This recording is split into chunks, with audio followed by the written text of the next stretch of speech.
Good morning, Sunday, easy like Sunday morning. Hope you're having a chilling day. If you're already into your day, hope you'll have a chilled day if you've yet to start, like I have, really.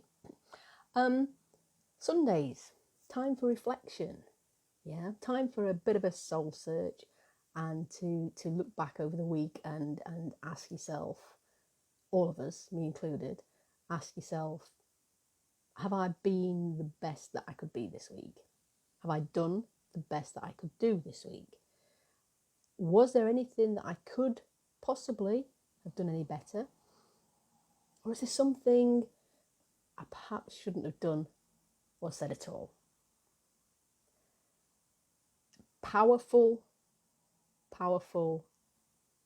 comments like that we choose to make to ourselves on a regular basis as part of, certainly as part of self-reflection, but also an integral and vital part to the process of making choices that we do day in, day out, 24/7, making those choices, having the sense of self to hold ourselves accountable for, and more importantly, responsible for any consequences of those choices, good, bad, or indifferent, is vital. It's vital to our progress in life. It's vital to our mental well-being.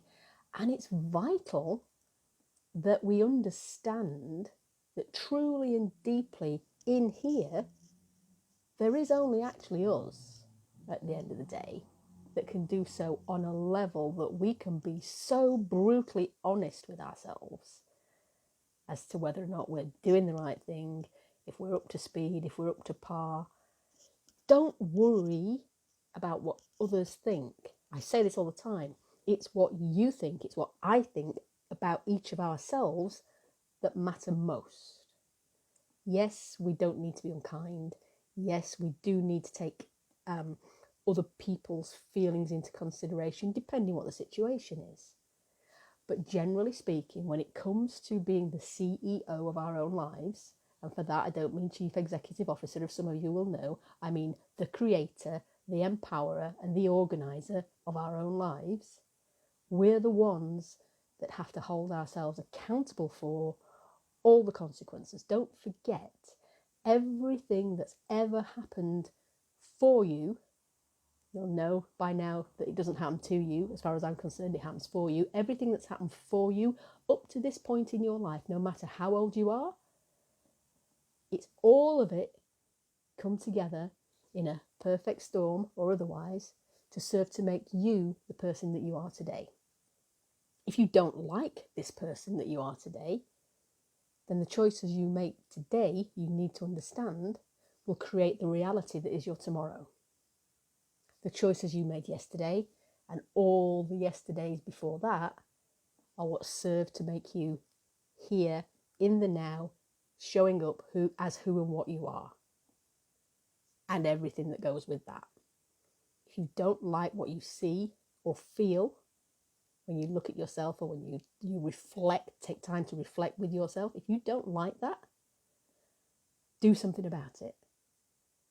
Don't let any more time slip through your fingers, because time, like money, my friends, once it's gone, you can't get it back. At least with money, you can massage your bank account a little bit.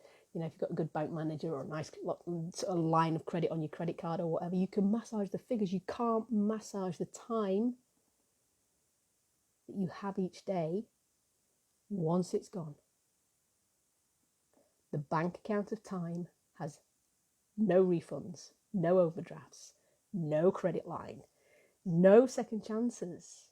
You can put right what didn't go right the day before, or you can choose to make changes going forward on the back of the things you've learned the day before. But that actual capsule, that time capsule, never coming back.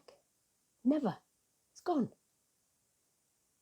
How many days, yesterdays, moments in time can you think of right now that you wish it hadn't happened, or you hadn't said what you said, or you had done what you didn't do, and so on and so forth? Take time today to sit down and think about that. Self-reflection is vital.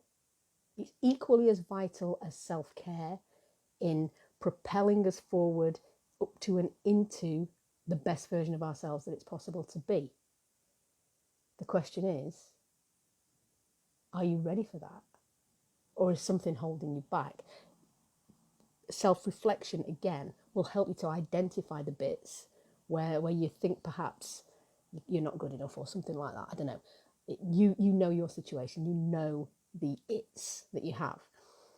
If you have an it that's keeping you stuck, and even no matter the amount of reflection that you do, or journaling or list making or whatever, you can't just get over that hump. You can't get past whatever it is that's keeping you rooted, where you say you don't want to be, or you keep making the same mistakes over and over again. Don't forget, Einstein famously said the definition of insanity is making the same mistakes over and over and over again and expecting a different result. If you're getting the same result day in, day out, and you have done historically for however long, and it's brought you to a today that you're not happy with, the expectations of yourself, not the expectations of others, the expectations that you have of yourself need to raise. When we have higher expectations of ourselves, without it becoming obsessive, obviously, because that's a whole different issue, when we have higher expectations of ourselves, we start to ask ourselves better quality questions. And when we ask ourselves better quality questions, my friends, we start to see the opportunities that have always been there, but we've just been too blind to see, the opportunities that are around us that we can use and utilise to get us from here to there more successfully. Don't be afraid to ask for help. Put your hand up, put your head above the parapet, be willing to be vulnerable in being brave enough to ask for help. If you don't need help, you might be stuck on a little bit of what I call the wax of life. You might be stuck, bogged down by something that you can't just get past or through or under or over it. Use it as an opportunity to ask for advice. Not necessarily opinions, as we all know. You know what I think about the opinions of other people at times. But sometimes when we're stuck, bogged down in the wax of life, we need to take that brave step and just say, can you have a look at this? I can't for the life of me understand why I keep doing this or this or this. Doesn't matter if it's a personal issue or a work-related issue or a relationship issue. You will know somebody who you trust that you can ask. And don't forget, as a member of the group, our group, everything begins and ends with you. Book a free call with me. I'll happily slot you in for one of the limited calls I have every month if you need to sort of chew the fat, as we say here in Yorkshire, okay? No pressure, no nothing, just 30 minutes of my time for you to help you through it. That said, this is not a pitch fest. My point being here is you can be the best person that you can be, but if you don't know you're doing something wrong, or as a process of self-reflection you come to understand that you are doing something wrong, there isn't any shame or blame in asking somebody who you think will know the answer or maybe be able to give you a bit of better guidance. There isn't any shame in that. Two pair of eyes are always better than one. A problem shared is a problem halved. All those cliches. Be mindful of the people that you ask, because if you're picking on somebody to ask who would actually be detrimental in their findings, in their comments, etc., and would drag you down even further, with all honesty, that type of help you don't need.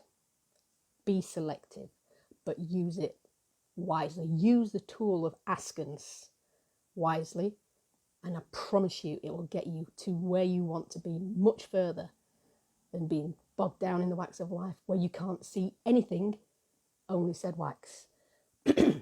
Finally, if you haven't already, during your process of self-reflection, ask yourself why. Why do I want to do this? If you have a must that was once a should, that's a pretty good reason to make a change. If not, look inside. Why do you want to do the things you want to do or make the change you say you want to change? Have a fearless Sunday. Happy reflecting. See you tomorrow. Bye-bye.